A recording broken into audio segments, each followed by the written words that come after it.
Yewwi Askan Wi à l'Assemblée nationale par rapport ak suñu taxawaay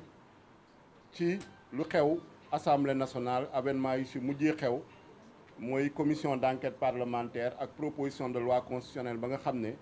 moo indi coow li yëpp moo indi fitna bi yëpp di wax ni rek di rappeler que en août 2023 indi woon nañu au niveau de l'Assemblée nationale ay propositions yu jóge woon ay conclusions yu jóge woon ci dialogue national bi indi ko révision constitution article 29 de la constitution indi woon fa ay modifications sur le code électoral loolu bañ ko indee bañ ci waxtaanee également suñuy leaders yu bokk ci coalition Yewwi Askan Wi dañu defoon ay propositions d'amélioration muy ci règlement intérieur bi lu ñuy woowee ay amendement pour que élection bii di ñëw élection 25 février bi mun a nekk une élection transparente mun a nekk une élection démocratique mun a nekk une élection inclusive parce que alerté woon nañu gisoon nañu luy ñëw aussi bien ci proposition yu ñu defoon ci parrainage bi ci proposition yu ñu defoon sur l'éligibilité article 57 également ak ci proposition yu ñu defoon ci processus électoral bi à l'époque ba ñu defee amendement ya ñu demoon ca dialogue national bi dañu rejeter purement et simplement les amendements ñu ne soxlawuñ ko parce que jàpp nañ ne proposition yooyu ay proposition yu baax la déggoo nañ ci am nañ ci consensus donc duñ ci changer virgule te ci proposition yooyu fa la tirage au sort jóge tirage au sort muy naan loterie ñoom ñoo ko indi dugal ko ci code électoral bi ci proposition yooyu fa nañu créer la commission de contrôle des parrainages ba pare dénk ko conseil constitutionnel sans aucun garde-fou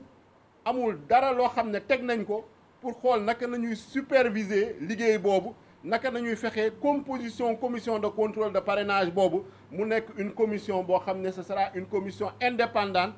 impartiale une commission boo xam ne dina def liggéeyam sur des bases objectives fa nañu dugalee ay logiciel de contrôle des parrainages foo la jógee donc ñooñu ko déposé tey ñoom ñoo indiwaat commission d'enquête parlementaire ñu ne dañuy def une commission d'enquête parlementaire pour saytuwaat le processus électoral ñoom ngay déggaat ñuy naan conseil constitutionnel liggéey ba mu def du liggéey bu baax contrôle de parrainage baaxul et cetera et cetera te jamono jooju ñun bu ñu indee amendement yi pour améliorer proposition yooyu ak code électoral bi ñoom dañoo bañ rejeter les amendements gouvernement rejeter les amendements ñu def recours devant le conseil constitutionnel dàq argument yu ñu ko tegaloon donc parce que lii nañu gisoon muy ñëw lii nañu gisoon muy raam te bëggoon nañ ko prévenir bëggoon nañ ko anticiper parce que loolu mooy suñu taxawaay au niveau de l'Assemblée nationale groupe parlementaire Yewwi Askan Wi avec les 39 députés ak directive yi nga xam ne ñoo ngi koy jot ci leaderu coalition Yewwi Askan Wi mooy ni lépp lu ñu gis ni day naxasal démocratie lépp lu ñu gis ni day delloo ci ginnaaw état de droit na ngeen ko xeex na ngeen ci opposé wu def le rôle de l'opposition parlementaire ci taxawaay boobu nañu nekkee woon malheureusement initiative boo jël waa Bennoo Bokk Yaakaar ak ñeneen ñoo xam ne peut-être ils se réclament de l'opposition mais amuñu taxawaay boobu ils le rejettent systématiquement te lii nañu bañoon crise yi nañu bañoon mu am par rapport ak la commission d'enquête parlementaire bu ñu indi ñu ne par rapport à la liquidation l'élimination de Karim Wade conditions yi ñu ko kiiwee ba ñu ko indilee également coalition ba leaderu coalition bi dañu ne nañu voter contre ci jiitu président Ousmane Sonko ak leader yu fi toog yépp parce que dañu gis ne exposé des motifs indiwuñu benn preuve indiwuñu benn indice concordant indiwuñu dara lu dul ay affirmation gratuite yoo xam ne ñoo ngi accuser ay juges ñun nag ànduñoo conseil constitutionnel parce que gis nañ ni conseil constitutionnel lu mu def lu bëre jaaduwul gis nañ ni suñu parrainage yi nuñ ko contrôler jaaduwul parce que ku mel ni président Aïda Mbodj am na loo xam ne daf nañ ko ci parrainage am pour éliminer ko ak yeneen leader de Yewwi Askan Wi yoo xam ne daf nañu ay tentatives pour jéem leen écarter wala pour jéem leen éliminer du processus électoral mais comme nu ko président Déthié Fall wax liggéey bu ñu defoon dañ ko defoon avec un rigueur sérieux compétence moo tax tey bu ñu publier la liste définitive sur les 20 candidats mu am 6 candidats yoo xam ne jóge nañ ci Yewwi Askan Wi te mu amoon ay candidats yoo xam ne yaakaaru ñu woon ni nañu mën a jàll ñu mel ni Cheikh Tidiane Dièye ñu mel ni Bassirou Diomaye Faye loolu moo leen tiital bu ñu xoolee sondage yi que ce soit premier tour second tour dans toutes les hypothèses ñu xool ni seen candidat sax soo moytul dem second tour loolu moo indi le réel motif ñu ne dañuy reporter élection bi prolonger le mandat du président de la République ce qui est illégal et anticonstitutionnel donc commission d'enquête parlementaire boobu ñu indi woon bañ ko indee commission indi ko séance plénière ñun dañu voter contre parce que dañu ne su fekkee ni bëgg nañu régler mbirum processus électoral bi dañu waroon teel a jóg moment boobu ñuy indi code électoral jëlee ko ci dialogue national moment boobu nañu waroon régler ay faiblesse ci processus électoral bi su fekkee ni nag dañu bëggoon régler loo xam ne ci parrainage la jëm ci moment boobu nañ ko waroon régler donc doo xaar ba conseil constitutionnel publier la liste définitive des candidats nga bàyyi injustice yëpp seetaan ko candidat bu mel ni Ousmane Sonko injustice yu ñu def à son encontre banditisme administratif ba nga xam ne moom la ñu gis au niveau de la direction générale des élections au niveau de la direction de l'automatisation des fichiers au niveau de la caisse de dépôt et consignation ñu seetaan ko waxuñu ci dara ñu bàyyi ba loolu yëpp jàll conseil constitutionnel publier la liste définitive ñu ne dañuy ñëwaat di xool la revue du processus électoral dañuy ñëwaat di parler d'élection transparente d'élection inclusive je pense que loolu c'est de la mauvaise foi loolu je pense que c'est de l'inconséquence et c'est de l'incohérence donc moo tax à l'époque ñu voté woon contre la création de cette commission d'enquête parlementaire parce que dafa fekk ñun en tant que groupe parlementaire Yewwi Askan Wi déposé woon nañu plus de 13 demandes de résolution pour la création de commission d'enquête parlementaire ñu bàyyi proposition de résolution yooyu yëpp ñoom résolution boobu ñu présenté en moins de 48 heures ñu ñëw examiner ko yóbbu ko commission indi ko séance plénière te résolution boobu ñu ko présenté daa mel ni waa Bennoo Bokk Yaakaar ak seen groupe parlementaire ñoo gënoon sawar ko porter ko que ñoo xam ne ñoo présenté woon résolution boobu muy waa Parti démocratique sénégalais te boobu déjà ñoo ngi dégg ñuy wax report parce que annoncé woon nañ ko nee nañ commission d'enquête parlementaire boobu su defee liggéeyam su jaree ñu reporter élection yi dañ koy reporter su jaree ñu arrêter processus électoral bi dañ koy arrêter mais boobu gisoon nañ ni ay caaxaan la parce que commission d'enquête parlementaire boo créé à une semaine de l'ouverture de la campagne électorale kooku fan lay toogee liggéey ba rendre ay conclusions am ba mun a justifier un report mais boobu ñoo ngi préparer seeni plan te gis ngeen ko dégg ngeen tey seen confrère presse yi nee nañ commission d'enquête parlementaire boobu sax arrêté nañ ko parce que déjà depuis bu ñu ko tegee liggéeyul dara musul réunir musul daf dara à part mettre en place son bureau donc c'était des alibis c'était de faux prétextes ñu doon utiliser pour jéem a tromper l'opinion nationale et internationale lu jëm sur la proposition de loi constitutionnelle ba nga xam ne waa député PDS yi ñoo ko dugal également directive yi ñu jot su suñu leaders yi buñ ko jàngatee mooy ñu voter systématiquement contre fermement parce qu'on est contre tout report des élections puisque dara justifié wu ko moralement juridiquement politiquement amuñu benn argument benn motif boo xam ne mun nañu justifier un report des élections ak prolongation mandat président de la République puisque day violer le code électoral day violer la constitution day violer la séparation des pouvoirs dans la mesure où actuellement processus bu ñu toll moment bu ñu toll conseil constitutionnel mooy gérer le processus électoral depuis bu mu génnee la décision définitive depuis ñu valider candidature yi donc conseil constitutionnel su report waroon am conseil constitutionnel moo ci waroon addu te ci ay conditions yu leer nañ nga xam ne constitution moo ko teg te conditions yooyu moment bu ñuy wax ni les conditions ne sont pas réunies ils ont parlé de crise institutionnelle je vous dis qu'il n'y a aucune crise institutionnelle entre l'Assemblée nationale et le Conseil constitutionnel. C'est vraiment des vues de l'esprit. Le Conseil constitutionnel a ses domaines de compétences. C'est une institution judiciaire, pouvoir judiciaire la bokk l'Assemblée nationale a ses compétences pouvoir législatif la bokk amul dara loo xam ne amu fa confrontation problème bu fa am kay mooy ne am na ay députés yu bokk ci benn parti ñoom ñu éliminer seen candidat ñu am droit contester ñu am droit ñaxtu ñu am droit également joxe ñoom seen argument loolu ñu nangul leen ko mais amuñu droit perturber chambouler le calendrier électoral sur des bases fallacieuses yoo xam ne di prétexter ay crise institutionnelle te crise institutionnelle amu fa Assemblée nationale moo ngi fonctionner sans problème Conseil constitutionnel moo ngi fonctionner donc il n'y a pas de crise institutionnelle entre l'Assemblée nationale et le Conseil constitutionnel c'est une crise politique au sein de Benno Bokk Yaakaar APR ak un problème boo xam ne mooy la candidature de Karim Wade au niveau du PDS donc loolu c'est pas le problème de l'Assemblée nationale lu mu ci bëggoon yokk mooy proposition de loi constitutionnelle boobu bañ ko indee Assemblée nationale 14e législature da muy nekk 14e législature ba léegi ñoo ngi doog a examiner une proposition de loi parce que ñaar moo am projet de loi mooy jóge ci gouvernement proposition de loi mooy jóge ci initiative des députés initiative yëpp yu ñu fa jël ñun en tant que député déposé nañu 3 propositions de loi examiné wuñ ci benn mais proposition de loi boo xam ne déposé nañ ko samedi bureau bi examiné ko samedi ñu convoqué le bureau samedi bureau bi examiné ko samedi jébbal ko président de la république joxe avis le samedi même le dimanche ñu convoqué la conférence des présidents pour mu programmer joxe ordre du jour et calendrier dimanche à 11h 11h nañu soog a jot texte bi ñun ñuy bokk conférence des présidents ñu ne ñu commission des lois dimanche à 15h la séance plénière bi c'est le lundi à 11h mooy maanaam proposition de loi ba nga xam ne engagé avenir u dëkk bi engagé le futur de tous les Sénégalais ak loo xam ne lu toll ni élection présidentielle nga bëgg ko plier en 48 heures loolu kenn mësu ko gis mun nañu ne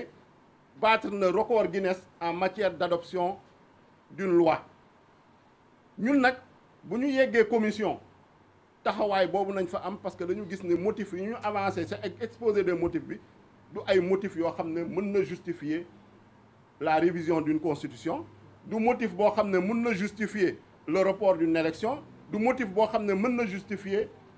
la prolongation yokk mandat président de la République te dafa violer constitution bi en ses articles 27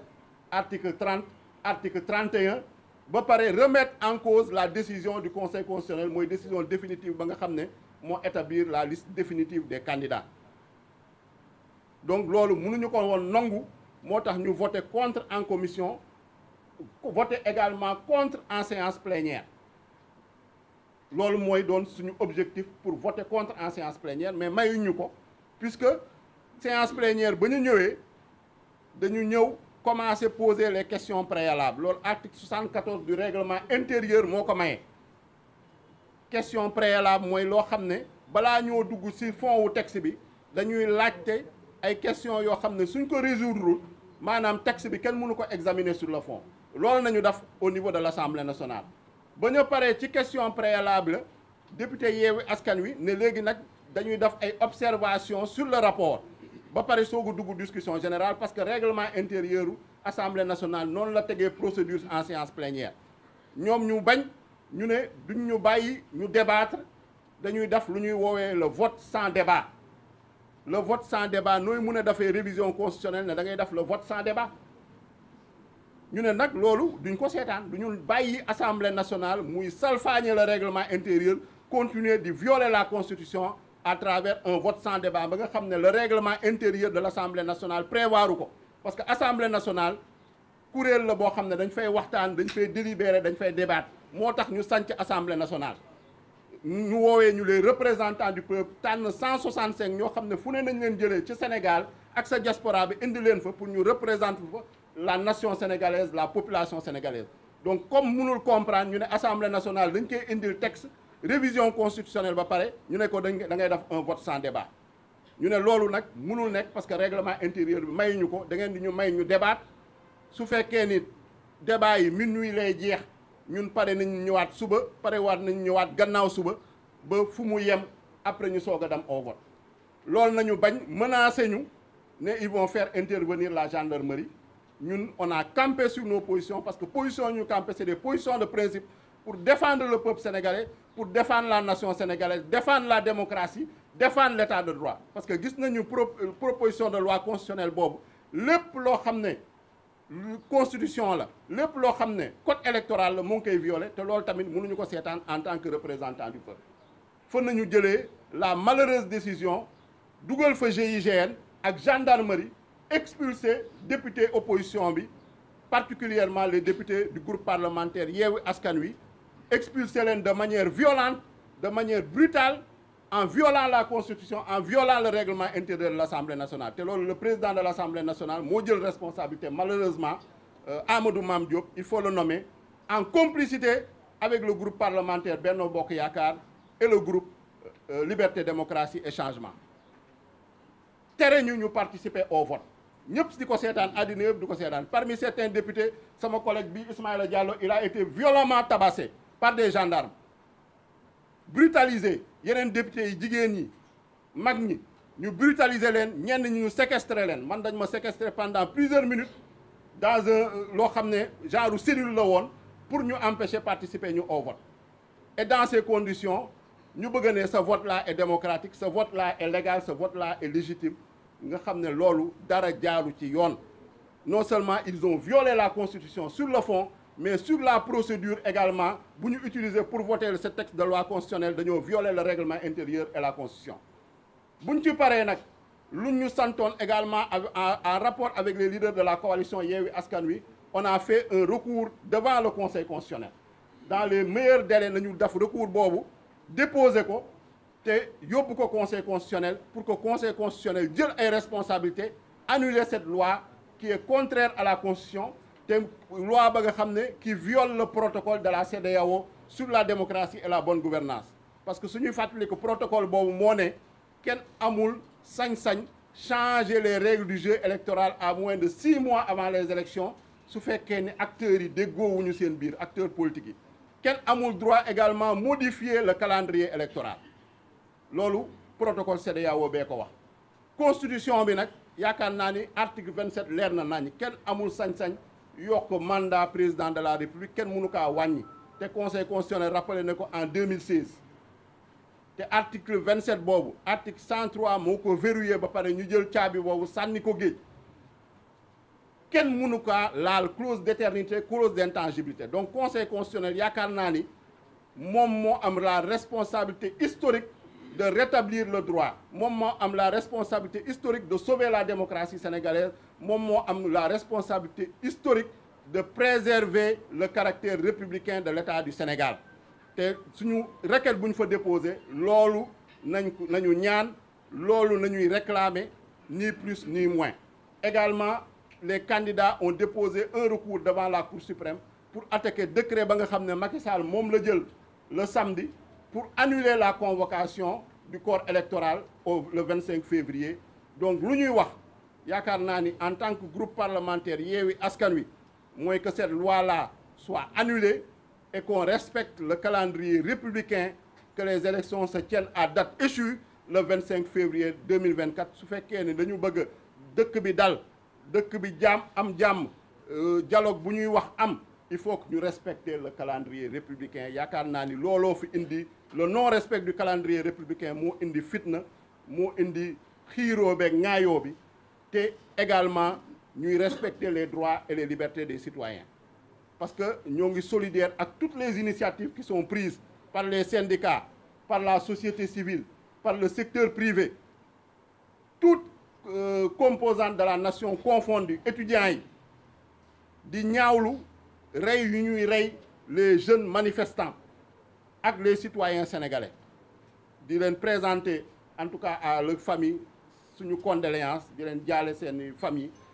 di ñaan yàlla xare leen àjjana, di ñaawlu également exaction yu nekk di commettre actuellement, violation des droits et libertés. ñu mel ni aar suñu élection, prévoir manifestation cet après-midi, préfet bi interdire ko sur des bases yoo xam ne tegu ko fenn. Également coupure internet mobile ma nga xam ne tey amaat na encore, muy loo xam ne kenn mësu kaa gis Sénégal. Donc il faut que on retrouve l'état de droit, il faut qu'on retrouve la république, il faut qu'on retrouve la démocratie. Et loolu nag moo ngi dépendrul ci Yewwi Askan Wi, dépendre ci candidat yi rek, ça dépend du peuple sénégalais dans sa diversité et dans toutes ses composantes. loolu laa bëggoon wax, je vous remercie.